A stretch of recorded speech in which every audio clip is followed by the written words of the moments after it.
Ko kori ke hufa mo he ngahi tala malo fonua mo tala fadap ko dobe o ko fa o at be mien ngahi proklama ki mo ange ka ta mo e fainga mari ko ni ke fa hoko toai amo proklama ko ia fafango SAIONE ko proklama fa wike o ma o at mo be pa mo 5 ka o SALESI VAKA ba mesene asteria e fadanga be kainga o kuongo le re pe proklama ni ke te ki mo tol ka pin pe mo loto o fia mo taitale rei ki mo tol ko dobe ko mo ilotoni ke tau kamata fataha e proklama ko ni pe ke te mo tol ko dobe te mo to ki kau mai ke tau hoko atu pe mo no fa singa ko e tau proklama fafango SAIONE ki a ni taitale rei ki mo tol e he be ko fia ke taitale rei 5 kau ki sene asteria malo da mau e honi 5 kau pe malo e ngala pe me hen ko e wiki ko tau fononga atu e ni ke fa singa o tau ko tau fononga mai he full time lahi ko mahina ni no full mataha to e pe mahina taha pe tau wa o ke fa singa tau ka ke tau lo i na yang fe ko tau ke kau pe i he fononga mo ke hoko atu e POLOKALAMA fafango SAIONE ba ko mafana e tau wa mai ki he wiki for all coin fe ha ke 5 kau ai family fe ha ke pe mo ngawe pe mesene asteria ia malo bi to solo pe ko fo feta ilahi e whainga mari ko o mai e lau mari ma o ni tamai alo pe mo lau mari o whakalao e whainga mari o ahoni ka uhi ka whakakato ai POLOKALAMA ko ia whakawike ai o ku ta whakawhatongia ia ki taua ke ta whakahoko ia ahoni o ko whiwhia lahi i ho he ta wheha aki i he POLOKALAMA mahino pe o ku i kai ke ai ha whakatamaki hoko ki he e tau whanonga pirikimi o pai. E solo koe whanuani o ku koe honi o ku malu aki mai o ku malu pe o kai ke pehe ia ke malu aki mai koe ni ke e toha ua. Kai hange pe e toha ua. Pea ke manatui solo o ku ki iwaha mai he taimini ai falati ai uha falati ai uha lovai pe ku hange o ki ongo ai tau tu tai tari ha kere ni solo ta ko kai ke ko ta hua pe foki ta POLOKALAMA ka ko hi ko otua ko no teunga ko ia o ana ai university Koe universi koe ni o ku controlo peia me he lau maari e ma oni. E solo ka tatala he lau maari e. Koe. Pe tatala e he otua no lau maari e me mama koe ni. O kui kai ha mea e mo ui i he maka, i he akau, i he tangata, i he manu. Koe uhinga ia o ku ta whatongia a ki ai mahu inga ta. Ke ta hanga o hange hatu unga le o whakapalofita. Ta kaka lou pe he kosperi ko uhi ko ofa o toa ko family solo o ku mau i he mea tatau pe ai ko na ku whakahokoa te proklama wikosi to ma o ai whakaloloa ke mau whanonga i ke au wha o Sanuari. Pea o kai a ki mea fo o asmai me he insiwa ka o mahu inga ke i he neongo ko e ta whakahua i he polokalamani ka o kuako ai kakai toko lahi mei ai. He nau lava o ilo ai ngahi mata vai vai a nau tolu o ku kere kere pe mau whare pe a whakahua insiwa lau tau e tā lau tau e tā nak paanga insiwa pe a o ke taimi koe ke pehe atuai ke nau omi o ate ripoti o kuai ha mea ku mau toi uhinga i mai e nau do. Koi. Tala mai nau tolu kai koe mea ia he flati, ta mai nau tolu koe mea ia koe ana e pehe mo. Aia koe mea en solo, koe tūka ta mini na mau ki na mau ki usi pe solo mo insiwa, na kaki ai ke iloha ataha.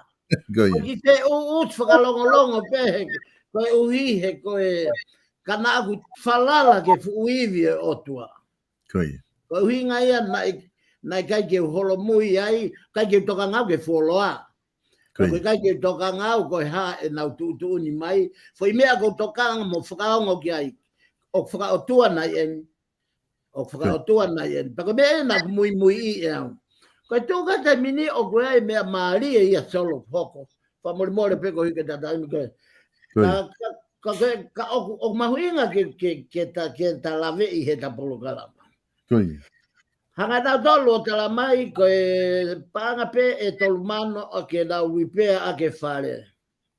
Pea milo ai, pa mauta i fie maari ki ai, pa mauta i whai a reassess tu o wa, to e hau ko ia, pea kai rewa ke nau to e hau na tolu, he tolu mano ka nau hau na tolu, e hau pe nau kautaha insiwa o ngahi. O ke whatongai, e nau kautaha pilda koe ai insiwa. Ka ke whatongai. Luaki hau e ripoti o nau fia ke mau kese panga, pa koe kai koe ke mau tari, ma furi lewa foi sistemia, o talamai e nau toluia, Fe ke hau be nau kautaha langa. Ka kue ilo e foi tai ma oni ko ya. Ka pau ko nau tolu pe, ko pilda be a insiwa, te nau hau be na tolo fai be a he mahu inga pe o e tolu mano. Ke mai no tolo. Aia ke foi me aia ko nau hu mai na tolo ai ko o ska utu ai e tua wai. Ka behat ke insiwa i kai. O gai e wongo kautaha a kouti au a akuia e ua mei tua. Kei kai ki mo pure mai mo tolu ko hai hao ngahi whare. Ko au o ko pure ki he e kukolo a. Pea o ko whai te riha ki o aka mo tolu, pe te u ave eo ka kautaha i tua. Tāre wau ke ongo kautaha koe, a hao kautaha koe, a taha kilu tolu mano e taha. E nau whalerei e api. Pea kautaha e taha, paanga e valuafe koe foi fetong katoa pe o e ato. Pau mau fetu taki whaka mui koe ni, o hu mai, o mau ki alu ai o longo a e ku hoko o fefine pea mo e kautaha, kautalange ki ai, a whenga ke lue pea whakaongonga mai ka teo, kono ngaha kwa ki uloto ke whakahoha ase kautaha na ia hapalpare mai hoko. Pea koe tu koe tai mini solo. Ka rewa ko fine ke toe tā, hau e toe tā o siwi. Sio ke foi mea koe solo kua uki ai he tai mini. Koe tā puni os a pini ke mau hau ki ai. Koe uhi koe asbestos. Mana tu ia o kovi au pito ai ea o asbestos ki he manawa. Pia koe tu ni koe pia me ka umi mo ui koe pau ke aveia ke kau taha koe oi vai ke na mo fahi I aloto ka nau sio pe toka nga vai alau. Ka pau e toka nga vai koe holoka doa whare. Ka lang fo. Solo fufuoloa ka ta. Mariela. Mahawinga bito e whai whikau ai vai ke whai.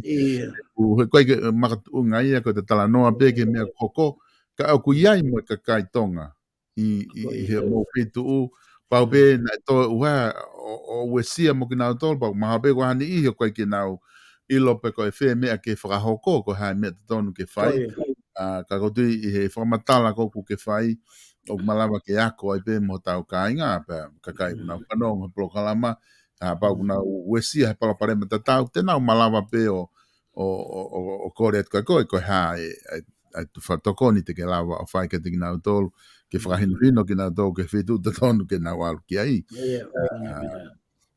pia kai ki ngata ai ka koe na ku tu ai koe tu I tai ni mi whai whakau kai ki ngata pe ho no fo ho tere fo loa tahaka te to ati koe ni te langa fo o e whare hene tu koe ni iku ia ki ai he kua ia ki he komit mo ui mo toke ta mana tu asbestos koe ia kansa whatapu kansa fo ke mai koe koe ne hu bea na ko poloka e mana wa koe ia te fito mea maha ko toa pia ta koe fui mea yo koe fia in siwa he mau fe uti malo mahino bito vai whakau pia ko tu koe ko mahino bito koe ka kai o tu ta tak pe ki na tolo na hala me ko to amen wa pe ke tunga koe na ku I tunga fa fia ta foki mai ki ta polokalama e vai whakau ko loi pe ko ta polokalama ku tai ko foki alo atu ni ngai polokalama ke ose ngai polokalama ke taun ka ko tu ko whainga maari ko ni ahoni ko guai ai ko kakato ngahi mea lahi ko ta tala noa ki ai ke ngahi makatuunga ko ta osi tala noa ki ai ngahi tefto I whakaukau me makatuunga he mo ui o ku tau tala noa ki ai ko ha lau ai tohi tapu ki ai ka ko tui ahoni whaifkau te o te whainga maari ko ni ka te koe ke taki iafe moa ki he mea mahau inga taha koe ni o mahino ki he kakai ia tohi tapu ko ha lau ai wholofola ki he tohi tapu ko ngā ta whatala noa ke ngai kawe inga koe, ko halau e wholofola ki he ofa, ko halau e wholofola ki he mo on toton mo hafua. Ka koe ahoni koe halau e wholofola ki he tohi tapu, ko halau e tohi tapu ki he tohi tapu, ka te uwhafoki atu ka te koe whaifkau.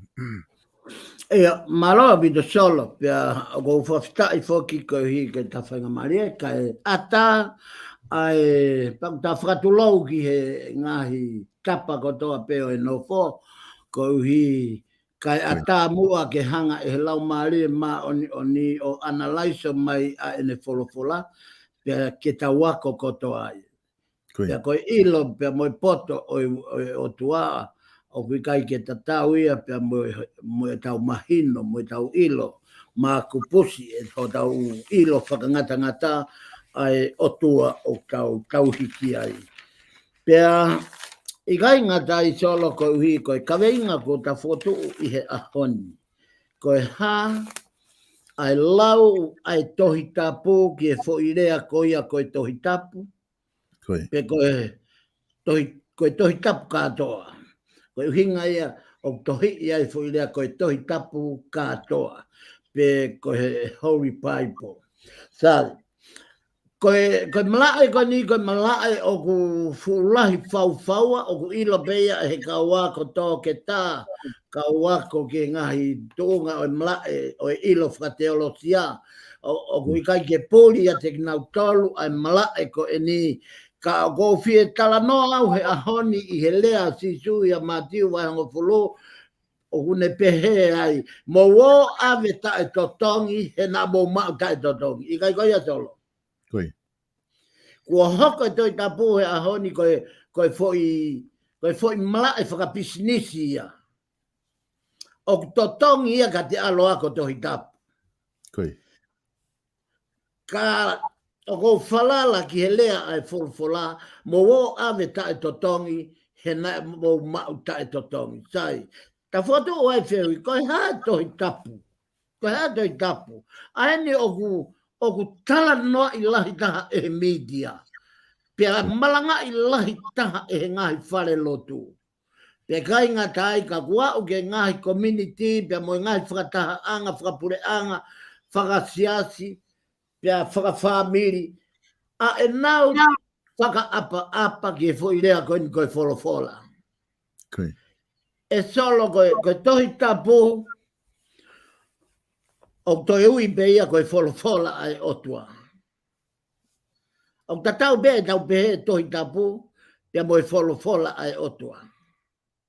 Okay. Koe tohi tapu, koe tohi whekau kia te tau tolu. Solo nā ta polokalama ui ko si i e mau whakaha, i gai koia. Okay.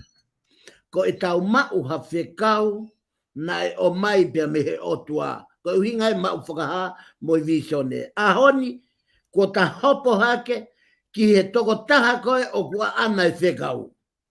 Whakatoka ngā iange, ai kaka o ta whai, ta kaka peke au ke tumu aki. Ke ta lava i o tuu me he tumu e toi tapu, ka ta lava i o sio ki mamani. Ki he whakapo uri koe fu. Ko mamani koe fu tā nolo whakapo uri ia solo. Okay. He neonga o whakalakalaka i uhila, whakalakalaka i mama, whakalakalaka i atamai, whakalakalaka i sainisi, whakalakalaka i sosiale, whakalakalaka i ekonomika. Mea katoa pe o ku alu ki olunga ene whakalakalaka. Ka koe whakalakalaka he mamani mo e tānolo whakapo uri, ka hana uhi ngā he kai hataha human being e ilo ki he otua. Ngata pe ia teia o kuna maheni mo e otua. Ma pe mahino pe solo e ku whamatau. Okay. Koe toi tapu, koe toi whekau ia ki a tau tolu. Ta monia, koe ha peha mea ku te fie mau, ke te ilo ki ha whekau ai otua, whakawa toi tapu pa sio ki ai kai lea mai toi tapu, koe whekau uena. Koe toi tapu, koe tohi tala whekau. Koe toi tapu, koe tohi o kunehanga o tari ai mea kotoa pia. Koe toi tapu o kuiai ai teunga i mo ui whakalau maari e solo. Okay. Koe tenga koe o i mo ui whakalau maari e. Koe uhinga ia, koe seke toi tapu. O kai toi mau ia i hatohi ai tenga o i mo ui whakalau maari e. Mana tui e talanoa si su ki e tangata tūtū i he potu e whā mai alo tūtū i ai tenga. Okay. Koe toi tapu, maa ke kau ki whoki ke potohi koe aki mana tui, maa ke vahe whā vesi ua tolu. Pea oku whakatupu ia e he kere ia te ia pē, o fuafua whakatupu ai moto, hoko mai pea moe whoikoane. Hanga whakatoka ngai koe mea kotoa peo tupu whakahoko, ka oku kamata ia e he tenga. Pea koe fo i tenga mo ui koe ia. Na e toke makamaka, ta taimisi pepea mate. Pea teka e taha o toke ve hala, teka tuia kua patu e kere hono alu i he tangata. Pea teka tuia o hiri beia kai lava ia, ke molu ke huki loto, pea teka taha i beia o mate ai beia. Pea teka taha ke vao tala, koe fu malaem pe koe manafa ia e te volo pe ko mamani. He koe ne homo atu pe folfolaki he tangata, pe koe ne foki pe tangata me tohi tapu ki mamani, ka sia mamani a hono ngahi merie, mono ngahi whakaofofa, mono ngahi ola kovi, mo anghala. Pe kake lava ke asmai la a ke fisiki e mo ui, pe mate iai. Koe folfola ia solo. Koe folfola, o kuiai e mo ui. Koe folfola, o kuiai ai tataki e halaki e mo ui whakamā oni. Koe folfola, o ku ne hanga taki tonu ki tau tonu ke pureanga e otua.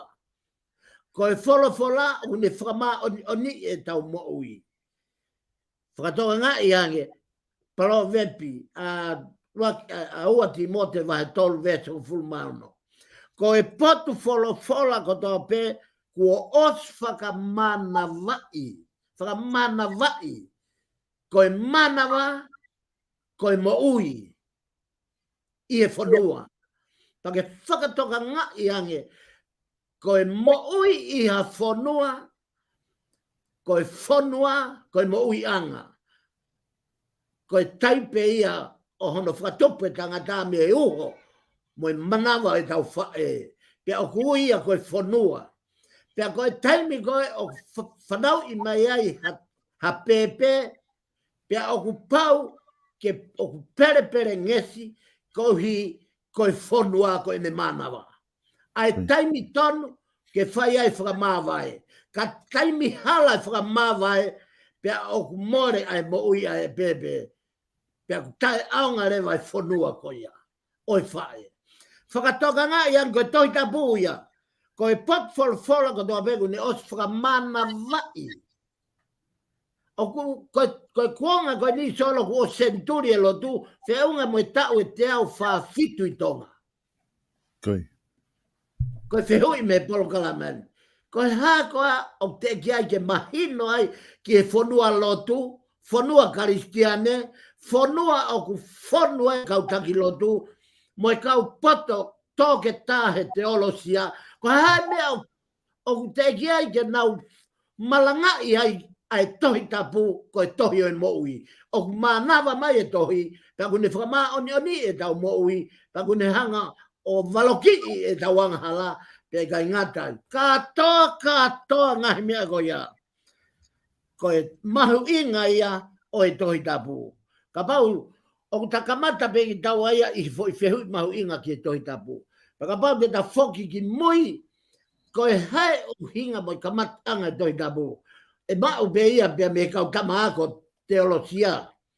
Ko hi he nai kai ke wako teolosia au. Ka naku wako tohi tapu pe au. Ako pe au he tohi tapu. Pea o koutui, koe kamata anga, nai mahino au pito, ai kamata anga tohi tapu. Na e hiki ia pe me ngahi lea koe na o whamamawhai, e nau sivi la tā hāpeka, sivi mata i tohi. Hāpeka mata i tohi ke nau mau, ke whai ako nau whanowhai whekau. Katoa ko ia solo, koe whahinga a kau ko ia, ai kutu koe nai na fufu ia Mosese. O hange ha tutu, hange ha kofe, tu he vai, o rewa tā mai, ai a kau ko ia, pana honga whahi, pana honga tā tutu, hange peke tā ke tau whai tutu. O lau lahi pa uskai pa kamata e hiki tohi tapu. Pea hiki ai tohi tapu. Ai a koe tohi tapu, nai kamata ia me he lea, he pelu, ko hono uhinga, he koe kamata anga i haa mai ai otua, nai haa mai i he matakari he pelu, he nau nofo pōpula i ispite. Kai ke, pia toki hau mea e tohi tapu, o hau mea i ke ala mea, ko hau mea i ke karisi, ko hau. Pia haa pia whahinga matakari na nau hiki mai tohi tapu. Ka koe ta talanoa ni he kakano i tohi tapu, pia ko hono koe tohi tapu, koe tohi lao ia, ai otua. Pia koe otua pia tahi mamani o kea ni tohi lao. Pia koe tohi lao koe ai otua ko ia e solo. Hei kai ke tau toi langa hako ni stutone mo ha whare o ha lao, te tūtu uni ke maolunga ia he tohi lao ai otua. Ko e tuha ke koe a tonga whau e nau konistu tone. Ko e nau whau e nau konistu tone, ke whakatonu e nau konistu tone ki he tohi tapu. E solo, o talotonga lele he tohi tapu he taimini. Pea koe mea mahino au pito, ai mea utatala noa ki ai. Whakao se poine o kou whakamki utalanoa toi i he mahu inga o e tohi tapu. Koe tohi tapu, o kune whakamanawa i ki tau tolu. Koe tohi tapu, o kune whakatu maria i ki tau tolu.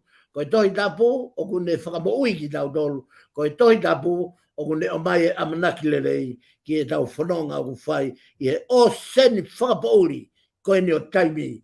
Pea taumu a warea e whanonga, ka he taimi koe o tawala i ke tohi tapu. Pea ako hanga he tohi tapu o kāpasa i ki tau tolu. Ki he whanonga mo i whalaua o tau whai, ki he tua tānolo koe o whai toka.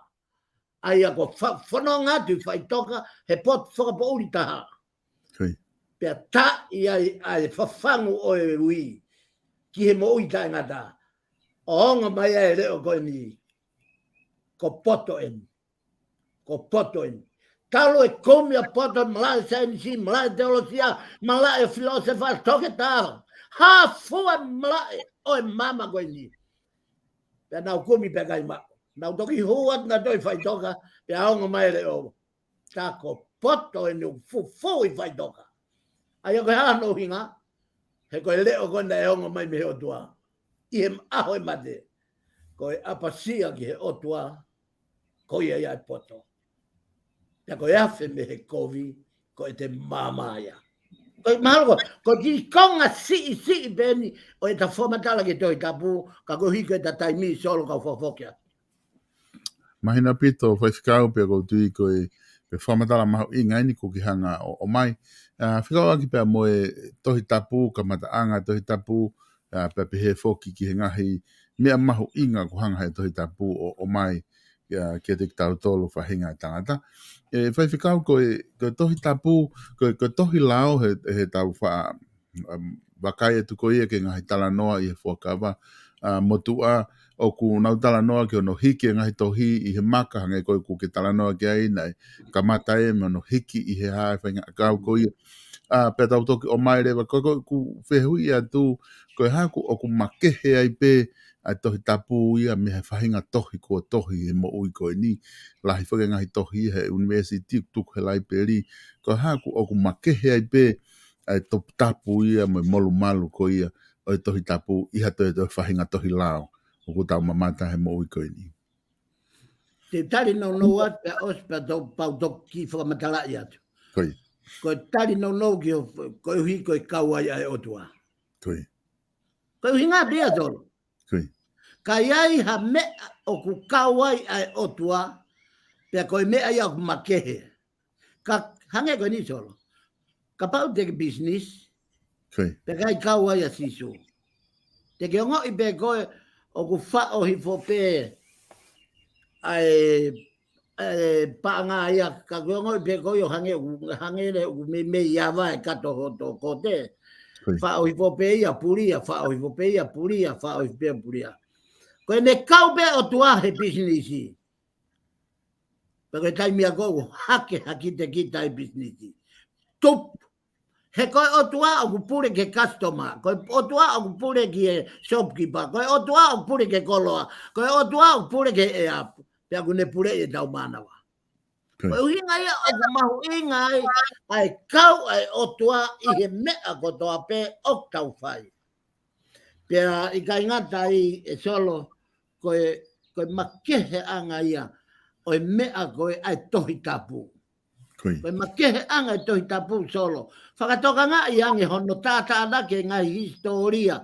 Ai koe, mana tui nai pekia si suia te kai ngau e, ai kau li whau tohi tapu ia ke hiki.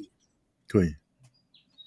Naka pau nā ke whakatoka ngā i ngā hitau ki mui atu i he walunga fulu tupu, hivanga fulu tupu, na e whakatotola kau sainisia nau pehe, o te kai more ngai folfola si su ke te pehe ea.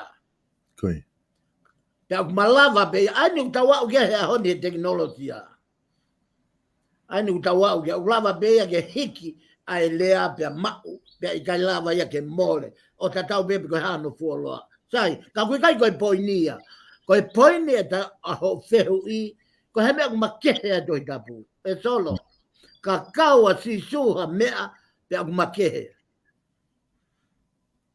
Koe kuangoi koe, ki he taimi koe o ku ta whaalawe e polokalama ke taimi e whanau i fo'o. Taimi koe te hangai o luva e te moui ke pure si su ia kita. Solo.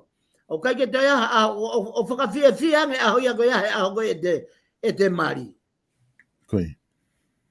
Whakawhia whiange, ai aho koe o kumore ai e te hia. Koe te alo tāna ke anga hala mo kino haa mo whakarieria o mamani. Koe aho e te whatomala. Te kake whia a whakawhia moni. Ai mahui atu, ai pōpula hoto ata mai, hoto loto hoto taua taina. Koe makehe anga ia toi tapu solo. Kai lava ia he tohi a Billy Graham. He kake lava ia he tohi koe a Afrokau. Kai lava ia he tohi koe a Penhini. Te ko hai beha evangelio i loa i mamani. ko e tohi tapu, ko e tohi ia, na e tata anaki, e he kakai o whao mo tohi ake o nau atamai. Sia kai atamai tatau pe ka whao doi tapu mo nau dolu.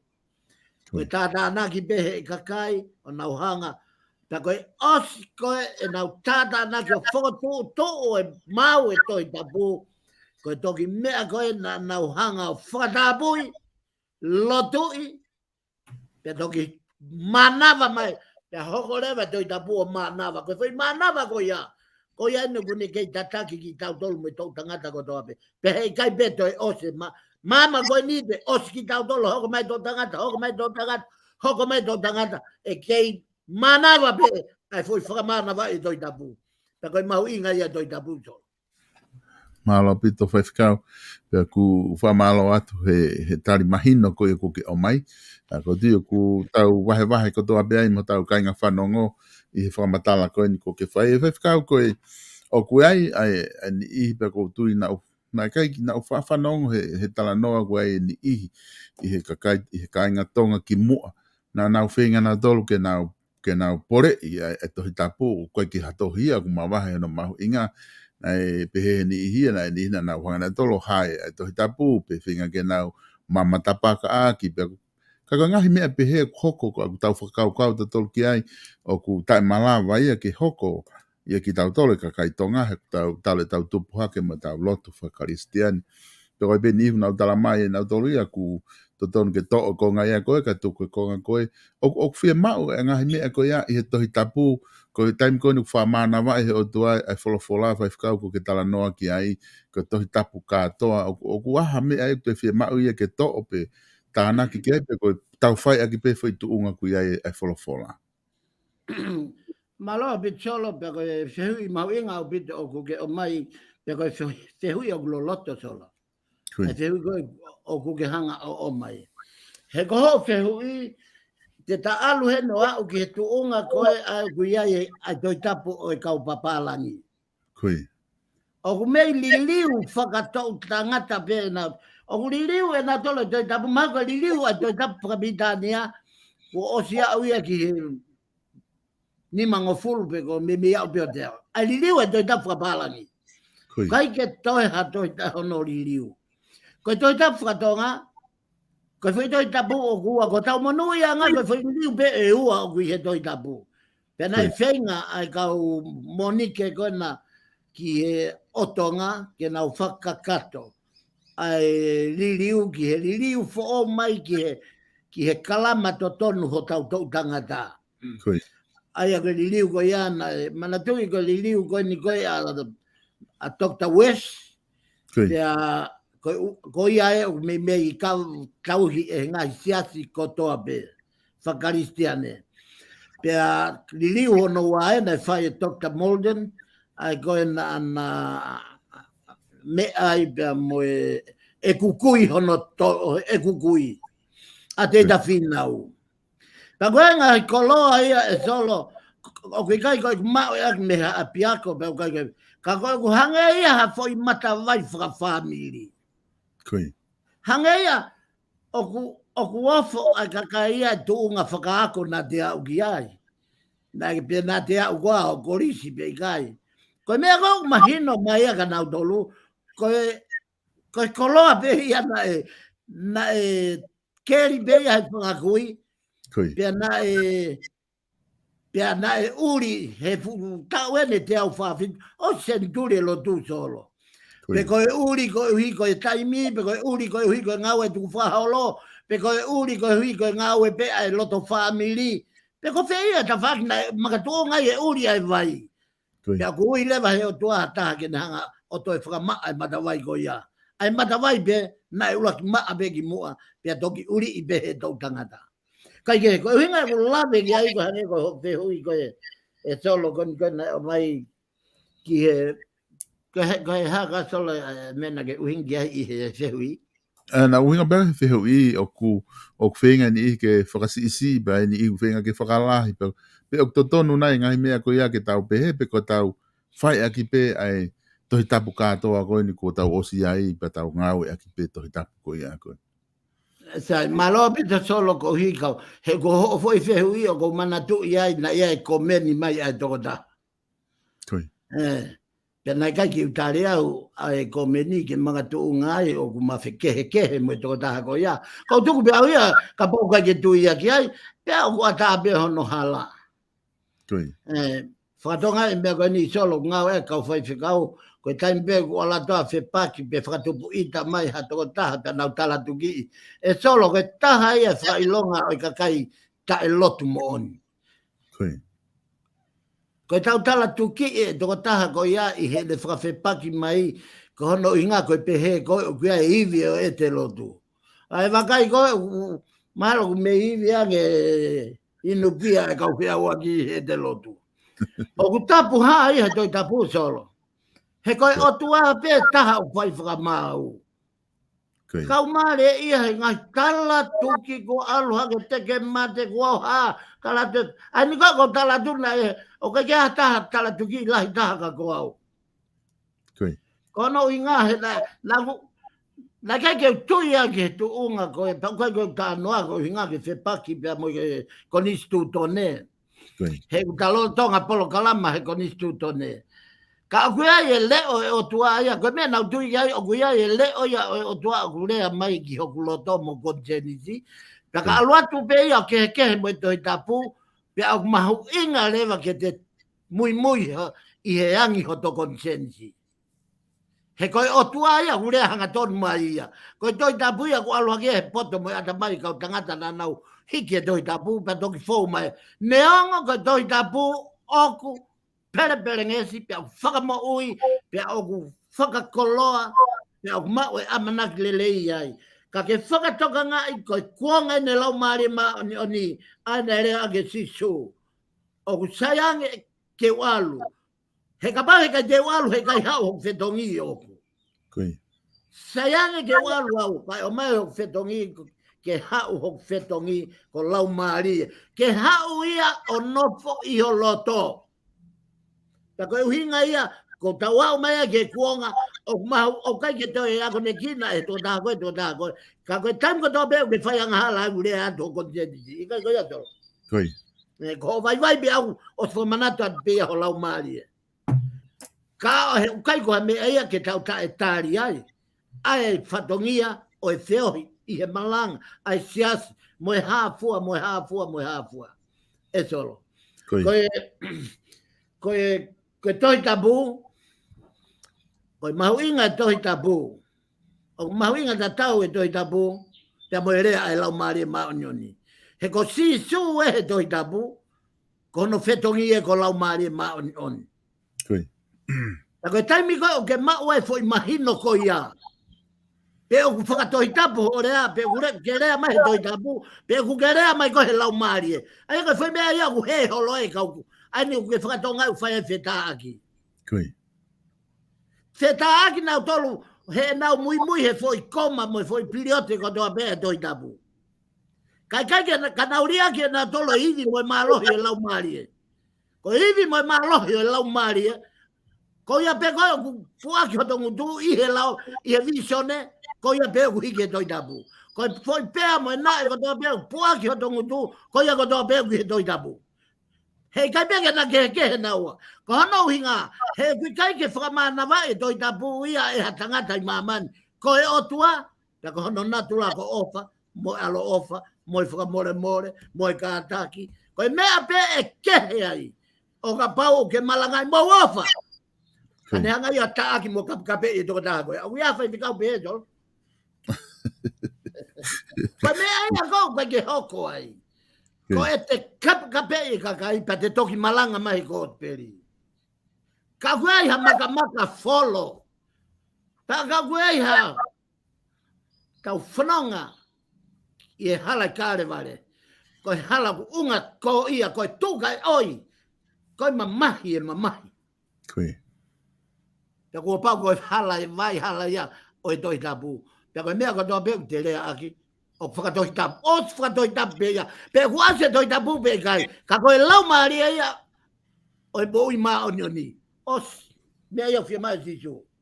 Ke o te tau kei mui, he tohi ako naki, ka tau mui mui o tau konsensi, he koe o tua la maria. Solo ka papoke atu. Mo lai he pito whaifikau. Aku maari a pito whaifikau ai whakamatala ke whai e tūnga ko iwi ai tohi tapu pia ko tu te mahino ange. Te mahino ange tau whakaukau atu ki ai. E koe, pe ko tu mahalo whaifikau ko taha ene o tohi mahu inga o tonu ke lau konga a ki tau tolu ko toa pe kakai e whanua mo taha pe ko tonu ke lau konga mau pe he tohi tapu he kulahi ai ngahi tala noa he tohi tapu whaifikau he kai ke lawe ke te ilo i ka au ko te lau konga ai whaifikau Ia, koe moni ia solo.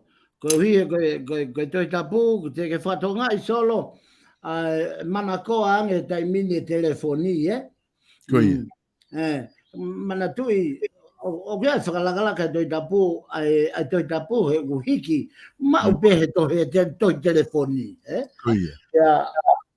Koe ngai whakalakalaka ia e solo. Te kai ngata ai solo. Koe whanua lotu atonga. Koia. Tonga peke kau poaki peau ke lau maari e. Ke lia na iaha loto e lavea pea loto e tau dea. O kui kai koe whanua lotu atonga ia solo. Koe whanua mau lotu, koe whanua ako lotu, koe whanua.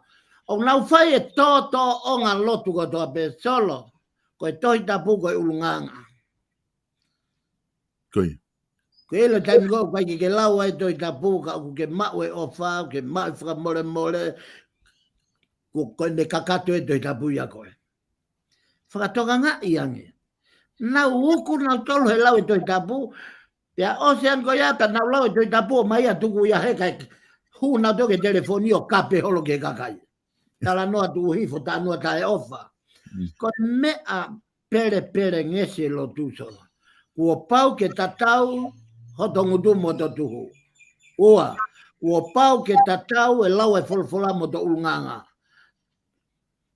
Kua pau ke tatau a hotoloto mo hoto konsensi. Pe toki ui e tangata ko ia koe kristiane mo oni. Ko hono inga. Pea kun bateu teu ia ai o kui kai koe tari ha fia mo katoanga fia ka koe tari whainga taa mo i mamahi ai na lea ki ai apostolo i e toi loma pe i he vai tolu vet. O whakatopu e he kata ki ai lawai o e ahi. Pea o whakatopu he lawai o e ahi ai tu amerie. Pea o whakatopu he whakatu amerie ai kuna. Whakatoka ngā iange. Hala e kolosi. Tau mateu koe tohi tapu katoa e ni ta POLOKALAMA i mohono natula ai ni ko ta whamatala i so. Ka whawhoke so. Mona pito whaifikau.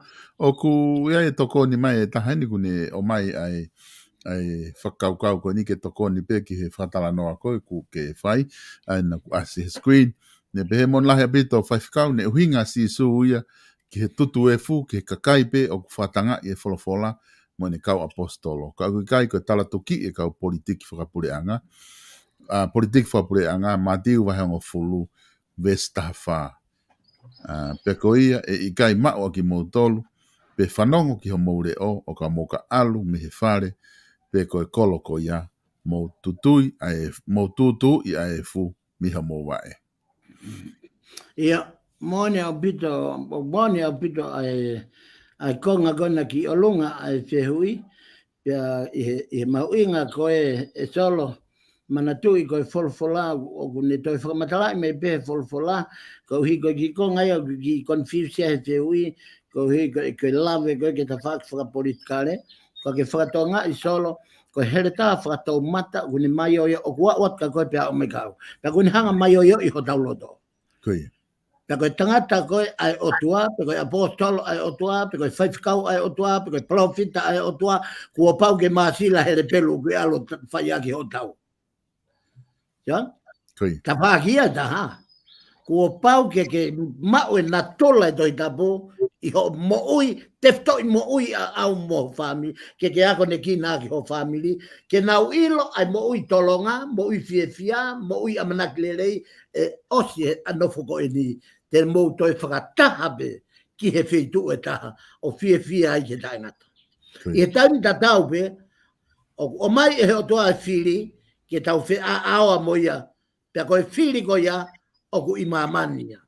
Pia kune teu i koe, ke whonu, ma hua i he keres, ke lava tari aki, ai whamore o ngahi tāpua koe. Pia he taimi ta tau pe, ko ne oshanga o whakakofu koe a ke teunga tau, he koe nofo he mama koe ni, koe nofo he mlae tau, pia ko pau ke tau me te volo, tau me ahi, tau me whaingata, pia ko he kai ke alatu koe ia, hai te volo, he hiki honi mau, o whahe tata alo atu kai ngalo e ne tau ana hoki te. Ko pau ke hoko koe sotia i he mlae tau, ko mamani, pia ko pau ke hoko, ko toko taha lelei, ko whaiako lelei whakalapai, ko i he siasi whanua mo pureanga. Pe he taimi ta tau pe, ko pau ke mahino, ko toko taha ko whaki, e o toa ni mea ofa kia te koe, ke hoko whaiako lelei, ko lapai koe, mai whamiri siasi whanua.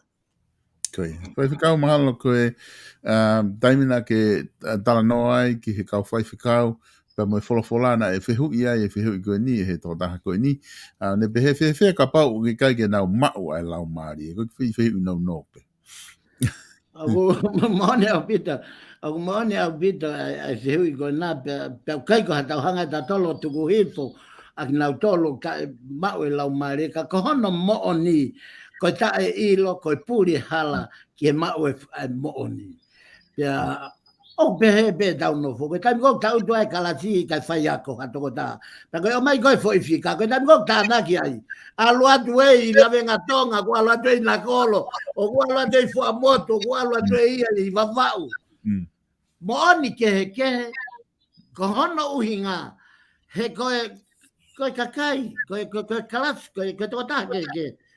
Pea ko kai mi go na fai se kawai. Time go pani aki na to lava ata mai o whakama o popo na mawhai whakawhai whekau. I kai goi ato. He ko tuku mai foi fika, tau tuku mai me whakamatala, mo ati kolo, mo hāpua, ngai whakamatala, ke nau hanga o sivi i ai, ai toko taha ke pāse whai whekau. Pea sivi a pāse ata mai, ka mōni lewa whehui. Te kai pe whenau laki a mo lau maari. Kono whakamoni en cholo ka tata, whoki kai ke whakamoni mai ako evidencia.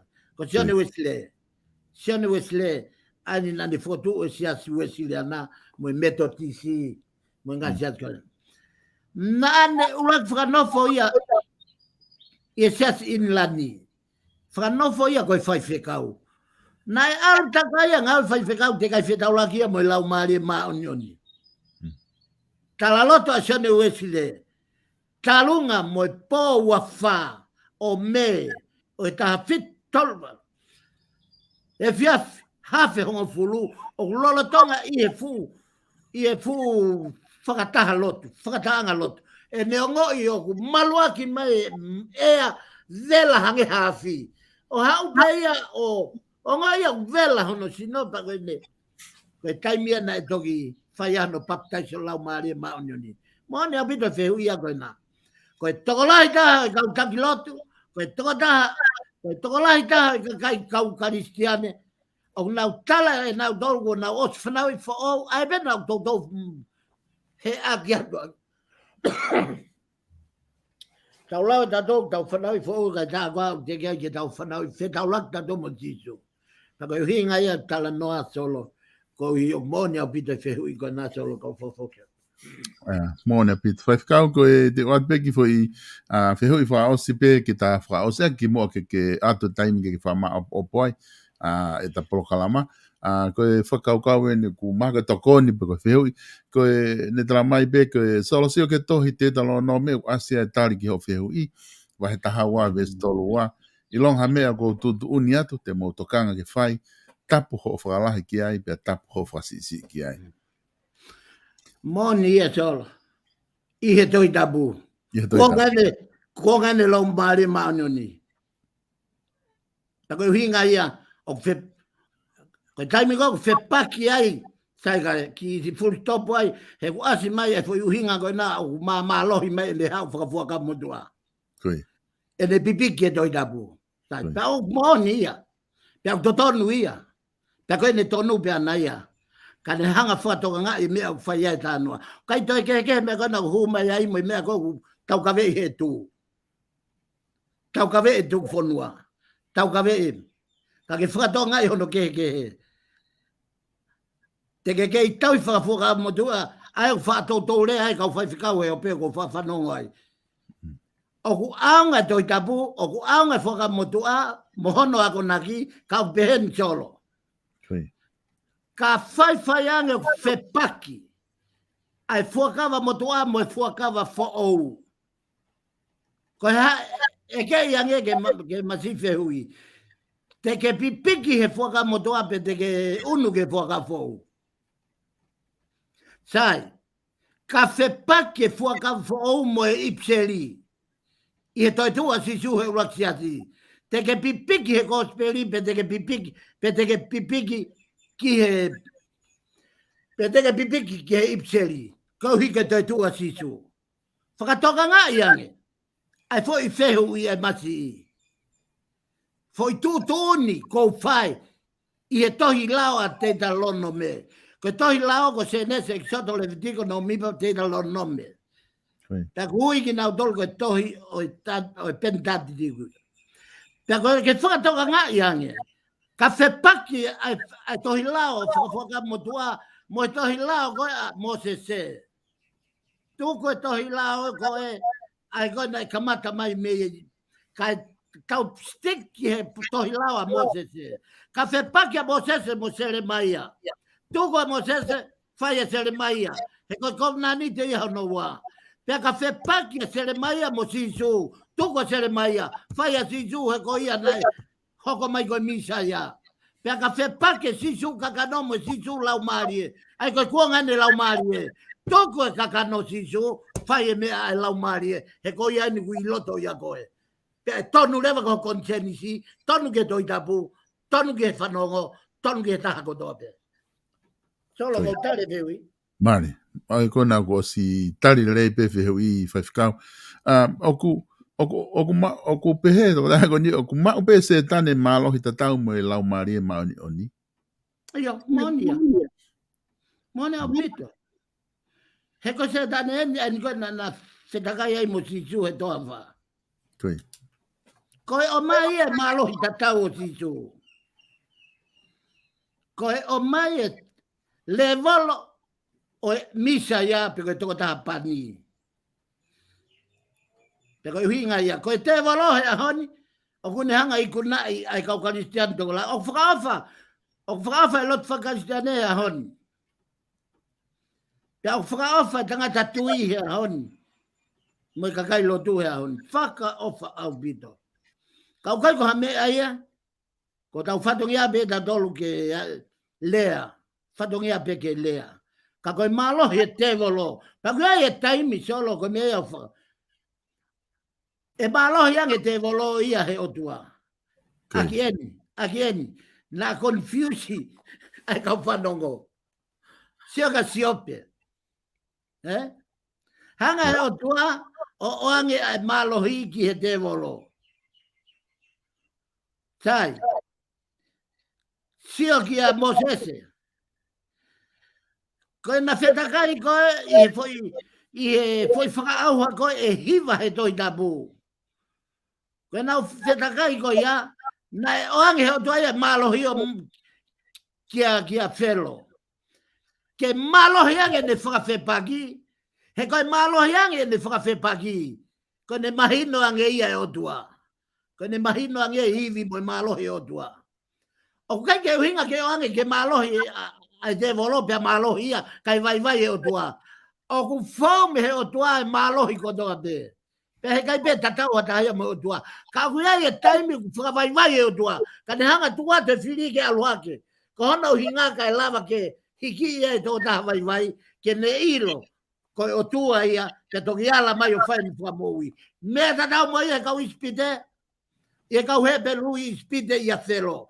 Mea tatau mo ia he whanonga e kau isleri he toa wha ke whanua talau wha. Mea tatau mo ia me kau isleri I he tau mo atiria. Mea tatau mo ia na tau e a siuta pia mo Babylone. katoa ngai whakatanga katoa ko ia. Ko e hanga e hotua o whakaata e whiri ke malo i ange ia. I hono nau. Ko hono hinga ke a koi e kawanga hala ke nau ilo ko e hola ena menunu e hala. O mahina pe solo ku fo matalapi ku. Mahino. O whai atua wia i wawau i lei mātua. Mahino apito e whai whikau e whakamatala ia. Aku lava ke tau siu atu whoki ai ki he. Wai taimi o ku tau whaingata ia ai karistiane.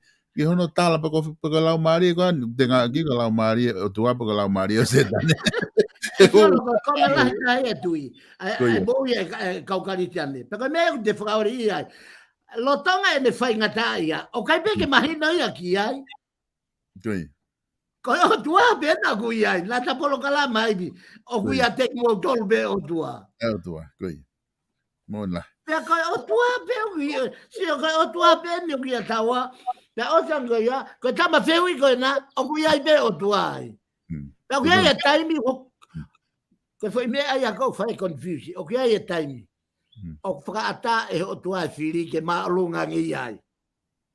Ko hono hinga. Ko taimbe ke whai anga halai mo ke ongo ngata hange ko te vita.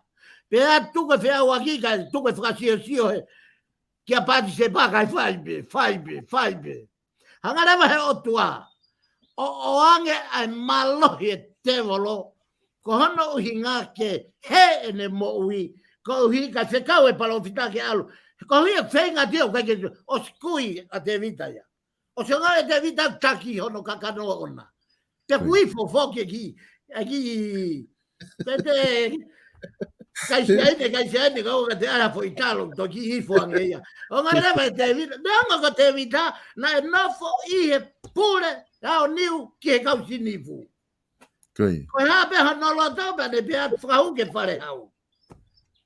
Kai toi alua ia whai e ne ki foi whakasio. Pia moane mo tua ho mau kolona e te. Alu ia whai foi ang halanga. Tato ke au ia ta kai lati. Ia kata ilo peku ilo ni ta mai pe ta. E o sai beste ola to hopa. Pia tari ate mo tua. Ke ta alo to hopa ngari vare. Pia o behe ate. Ko ta tala noa. Ko hana uhinga. He pau ke tukuange toi tapuia. He ko toi tapuia. O kia e taimi ko tau nofo hifo ke tau whakamātua toi malangai fulu. Ko toi tapu ia alfa ta ke refresh ea ta mai kakai. Ke nau a ngoi ko o tua whakawhia. Ko te whewi mo ia. Te whewi fia mo o tua. Ko nau anga i na tō ke whewi whakafula. O si di fia pe whakafula ka tonga he lotu. Ia tau ka whapokia te ta polokalama. Ko ngai ang mani taha e whaiwhikau. Neongo he ke malo hianga a seta nei he o tua ka koe konga kona ke whamanatu mai na ta polokalama i ki mua. O kuia te ki tau tolu tau taha pe ai o tua ia te ki tau tolu totonu ki tau lava pe o mahino. E whaiwhikau ka o kufu whamawhana ai whatala noa pe ku kau mai mo tau kainga kuna whanongo i he polokalama. Ka koe ngā koe ta taimi te o atu ke whama opo ma rewa whaiwhikau e ta polokalama pa ta toki mawai. Malo pito solo pia ko fokita e go hi ke ki fai ko mari ko ni ke tu ko mai ke fai e forma opo e ta polokalama solo o ga mea ko na tangata fo ke ta valo no tolu he wikosi ka go hi ko le be go hi ke ta hoko atu ai ko foi va time ko ne ta forma opo te ta to opembe time ko tu polo aki o lele mai ai ke ta sio ki he te fito o e palo pare ma ke oua na pore hataha o pehe ko hane lava mea ka koe hui ke mahino ko e mea ko e maka ko toka ai ko ia ai mea e hoko ko e tenga na e tō ko ia pe te tautu pena ko e tenga kovi na e tō he ka mata anga tapuange pe mo e tui uruaki ia tupo uruaki mama au pitope ai foi fei lau ia na ne fai mai fonua ka ko uhi na e fononga fai ngata ai foi fononga ko ia ai ko fononga mai ko ia e solo ko tahavalo fitu taha na malolo ai ko e ke itali mana ngata e ta polokalama wikosi ko retire a Mr. Moss ko sekeritari ia ai tui. Koe ne witaia, o kai koe malolo pekia, ka koe ne witaia. Lolo tonga ko ia ko whawhare a tupou luaki pia mo misa peika. He kua os whakanofa misa peika, koe whaiwhekau sea o e otmotuanga ofa. Lolo tonga ko ia, mana tui na ta lave ke pekia pare mia o tau ko ia, kuonga ko ia, a te vita unga. E ne pekia i hono o mai ki New Zealand, pia hawai a misa peika, na wakataha mai o mai o whai hono whengai koia ai pare mia i ai o pekia. Pekia ko ia, pia whoki a misa peka me asleria, ko i henai hauia ke konferenisi. Ko tutuni kai konferenisi, ko tutuni ma on. Ko hono i ngā, kua hoko i palparema, i he wā o misa peka me he, mo e tui, pia kau misnare me he. Pia ka lewa ke to e whe ui, kai ke lawa ke whea utaki, ai whe loto mamahi aki e wā e kau misnare, pia mo e wā e tui. Hu mai lewa misa peka nofo i loto, o hoko lewa ia koe sea, koe sea, lotonga ko ia ko os whanofo e koe whaifikau sea, kana e hau ia o hoko, ta utu koe tangata wharei, koe tangata whakahinohino whakapolitikare, pia na e whia lahi e tui. Pia na e kau e tui hono pou i e politikare. Sia ke mama ko ia. Te tā lue pe he historia, ka ta whakaukau ange pe ki he whahinga whapouri kua, kia toni toi mama nge au, ke tau teke ai politikare, he koe politikare, koe politikare koe whakalakalaka ia, o e mo ui whakamaterie. Koe toi tapu, pia mo e polokalama u ta whai, koe lotu, koe mea whakalau maari e ia. Pia koe mea whakalau maari e o whao he mea materie, o whao e lau maari e tino e tangata. O pese te ni manoa e tau moi whakalau maari, o kai ko lelei tahe tau moi whakalau maari e, pa tau au tau tolu ia pese te ono noa, fit noa, wau noa i kai. O whetao whiake o tau kaka no, pia mo tau lau maari e. Pia koe na whetao whiake ko ia, o na tau hamu he taimi ko toa pe, pia 50 by 50. Neango tau whakawhawha ho tau sino kaka no, ka koe pese te ni manoa, pese te ni manoa e lau maari ia tek tau tolu. Pake whakatoa ngā i ake fwoi whewhuti aki koe ni. Tolo koe polpare mata, o mai koe ke taha hiwa. Hoko rewa misa peka, koe tangata whare i lelei, tangata i nai whalala au pita tu pō luaki ai, i e ngāhi whie mau, whakapese no, i e ngāhi whie mau, whakakomuniti, whakawhonua a tu pō luaki, nai hoko a misa peka, koe tangata whare i lelei ia, ki he tui. Koe ana ne whau, ai tohi tau ataina koe tau katoa ngai koe whaki e tau ataina. Kana e whau pe o whakatatau ke whina ngalo o e me awhio.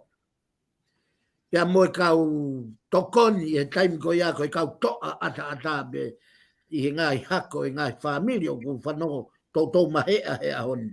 Te kai ngata ai solo, koe taimi koe niu kamata ke longolonga ai Pasifiki solo. Tawal fitoluen. Kamata ke longa ai Pasifiki he kulahi he huma e ngai manua o tau. Huma ya Pitania, huma Siamane, huma France, huma ya huma o nau ilo ai Pasifiki, ai opot Pasifiki. Pe kamata lewa e nau haao holo, pe ko feia hanau pot, hanau fonua, ke nau lava tarite ai, kai magatuunga ai hanau whengau e aki. Lolo tonga koe nimbu, ai mea koe ni, koe kamata anga ne palpare maa solo te lele i voai. Aki beha ki minit pe nima, kono i ngā koe ta taimi. Koe kamata anga ne palpare maa longa a, koe taimi ani na ilo lele iai e ngahi mea, na e mahu inga ia ai e tui, o tau te fito ke ngahi mea whakapolitikare, o ne pou lahi ki ai, na e mahino au pito e whehalaki, na e whai e he tui. Koe whehalaki koe na e whai he tui, na e makatuonga ia, i he wā o misa peka, mo ka missionare to valu goe ai ana e whakamata taime mana tu na e pure ia o e komit ki muri ai a kui ai ka missionare to valu pa goe no pure pa pau ke whakangongo ka to e ka missionare ki ai o ka misapeka na to ki ha o misapeka ko taime ko ni ka mata ke aloha ke foi mafai ia o misapeka he tui aloha ke ia ke nehanga ia ke tu ia he ulu o e taki o e potngau ki muri whakaongongo mai ki asleriani a si asu esiliano. O atu ka nga mea una whakatahai kai taria e misapeka. Whakatoka ngai koe kamatain ke whanau i pe whei tamai mai ai fo i mau mau. Ai na e tō ai whakatanga lotu. More ai ngai lau maarie. More ai mo ui. Pea hoko honau toto koe pulo e lotu whakaistiane. Ai ni uto e ake mai. Koe ne toi e liu mai ene foi pe augula mo foi fai ngata ko ya. Ani hoko mai he tu, hoko mai i he poli i he mea patoa. Ka koe uhi o kuna halanga ke he pe, ka koe kau tai mahino kia tek nau tolu. Kono hinga nai hoko pe ki mua o kai ko nau tolu na nau kamata. Ka koe taha ia ka vei na tonu ke tau matapoto, ke tau hanga o Sao Paulo. Palparema, ui koe ui ko misapeka koe pani, pia mo ui ai o tua ki ai ke hau koe whai whakau misnare. Ha ui a hui hono tuunga misnare, hono tuunga ui o tua, ka ne tui eia ai ui ai tui. Ui he o tua ke hau ngā whaka misnare, ha ui a vete hono teunga ui i tonga, ka ne tui eia ai teunga koe ui ia ai tui. Ui ai tangata, ui ai tui. Ui atu Pauluaki. Take whakakau ke kamata e Palparema, ko li ake ui e o tua, kai alui he ui ai kakano mo tangata, mo maman. Pea koe ta lue atu eni ke ta watu ki ai. Hoko ai pea mo e whakafis. Pea koe ngahi nunu e ni koe na hoko ki ai. Na e talangata ai pe ia ke pot ngau e ki muri, o ne ki hono mawhai pani mo ui, o ne hanga ia o whakafoki. O atu ene pot ngā ue ke whoki ki ai ki Australia, ke whoki mai ki Australia ni ke pot ngā ue, kai tukuanga whainga maari ke whakarele, e Palparema polit kare tonga, me wā mo tui, kai ke tāria ia. Unu ia hoko, koe paremia, whetonga te taunga. Hoko ia koe paremia, hoko ia koe tokotaha, kamata ai minista paanga. Aia ko taimia ni ko na ala ke tana ke paanga sia su siliana me uloki misnare na foto ko paanga misnare ke o mai ki asleriani ke tokoni ki hono tu fake lo tu e pasiki ko ia na tau paanga me tonga ka te toki hoko atu ai o au ki hono foto na foto e korisco tu pou solo ai foto ia misa montoni lo tonga ne itonga ta ko ia na ne foto ia o te kai ke na whelonga ki naua mo tui. Kana ne fotu eia i he ne kaweinga, ko e ne alo ngā whamisnare o hua pue. Ko e ako e lau maari e pe ako i mo ata mai. Ka ne fotu ai ai korisko tupou. Hire ne fotu ai korisko tupou, whanongo e tui a tupou luaki. Ko tu e apiako, whakakaristiane. Na whiwhia lahe tui ai. Pia hangarewa he tui o whakahingoa ko e korisko tupou. Ko e kaweinga e korisko tupou, ko nau kala, ko e lanu uri, ko e lanu pulu, lanu langi, ko e lanu pulu, pia mo e lanu hina. Ko e lanu hina, ko e kaipe o hawa. Ko e lanu uri, ko e kaipe tauanga o natula, ko e poto o e otua, hei kaike malava e tangatake ni mausia. Ai taime o kuliliu, taftonga e langi, pia hama e lan pulu. Kako e taimi ko maluaki ai tua tamaki, e hoko mai ngahi whariunga natula, pia mafuri o tauanga o ao uri. Uhinga ia uri na ngā ke korisi, uhinga ia o lan pulu, ko uhi. Pia peherewa tau tamultoni, ko e lanu ko e ni e tolu. E fiu e kau poto ko toa pei mamani hono ukufi. Ai mabao at mo tae ai poto o e otua. Aia loma vai tata ves tol dolu. O ku hako to ai tau mama o atu tai maha kulea ai poto o tua pe freilonga ia ke kala o e korisco tu pau ai lan pulu ko poto fra tua pe mo lan uri ko natula pe mo hina ko ta pe ko lan do hawa ko kavenga o korisi ke fra ma ni pe fra hawa tanga ke ne usia a itaniti pe ko mo itanga ta i ma o ni mo hawa o lan hina ko ta wala ko konga valu o ta wala ko risko tu pou e ka mo na foto misa molitoni aia ko foi konga lao pe ko risko tone na fa ke kamata tauhi aki ai fralere ko risi ko foi konga ko risko tone pe konga tu ne valu pe ko hinga ia ta wala konga valu e ko risi ko hai ho na konga loto ai kupu lao ko ia ke forma natu ko e kupu o e foi lao te ke huke korisco tu pau tauhi ai foi kupu ko toa pe e valu e tu uniko ia pe te ke hao ai me whai ngata amu ngau e moua te ko e hinga ia o e ngahi e solo mahau fufoloa fo matalaka o hit ka te tangata ai ka te toki hoko ato alo au ki he fotu e korisco ngā i ngahi polokalama ka hoko mai maroa pita solo Malo pito whaifkau, whamalo lahi atu he lawa e tā polokalama ko ia whawhango SAIONE ki he weekend, ta toki whilongo aki i he time tatau pe o wiki ka hau. Whamalo atu ka teki mo tolu kotoa pe ka whanoho, mo tolu kotoa pe te mo mamata mai ki he polokalama whawhango SAIONE, ta toki whilongo aki i he time tatau pe o wiki ka hau ka mo mea. Malo solo. Malo whaifkau.